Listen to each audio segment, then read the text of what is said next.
আম্মা জান আয়েশা রাদিয়াল্লাহু তাআলা আনহা বলেন, ঘরে এই রোম যে এতটুকুতে আমরা থাকতাম নবীকে সাথে নিয়ে, আমি হুজরা কদ্দুর জায়গা ছিল ভিতরে ভেতরে।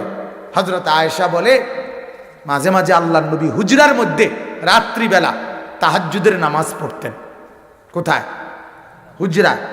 রাত্রে যখন তাহাজ্জুদ পড়তেন, হযরত আয়েশা বলে আমি পাশে ঘুমাইতাম, নবীজি উঠতেন, উঠে যখন নামাজে দাঁড়াইতেন, সেজদার টাইমে, কথাটা বুঝছেন, সেজদার টাইম হলে আল্লাহর নবী সেজদার কাছাকাছি গিয়ে আমার পায়ে, আয়েশা রাদিয়াল্লাহু তাআলা আনহা বলে স্ত্রী, আমার পায়ের মধ্যে আঙ্গুল দিয়ে খোঁচা দিতেন, মানে আঙ্গুল লাগাইতেন, লাগাইলে আমি পাও গুটাইতাম, মানে পাও বটলাইতাম, বটলে পাও গুটাইলে জায়গা খালি হতো, আল্লাহর নবী সেজদা দিতেন।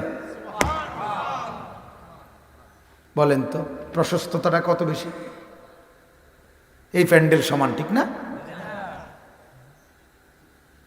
আহা, আচ্ছা উচ্চতা কদ্দুর ছিল? হযরত আয়েশা রাদিয়াল্লাহু তাআলা আনহা বলেন, আমরা যখন দাঁড়াইতাম ভেতরে, তখন এই উচ্চতা সাইডের ওয়াল, মানে খেজুর গাছের এই সাইডের বেড়া এতটুকু উচ্চতা ছিল যে আমরা দাঁড়াইলেই স্বাভাবিকভাবে আমরা ওই বারান্দা বাহিরে আমাদের চোখ দিয়ে দেখতে পাইতাম। তাহলে কথা বলেন না কেন?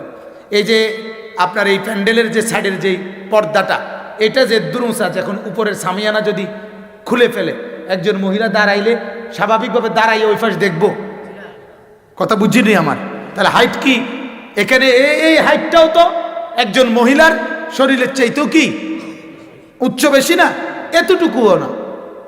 মহিলা তো স্বাভাবিকভাবে পুরুষের চাইতে হাইট কম হয়, কম হয় না? অতটুকুই ছিল যে উনি বলেন আমরা দাঁড়াইলে বাহিরটা ক্লিয়ার দেখতাম।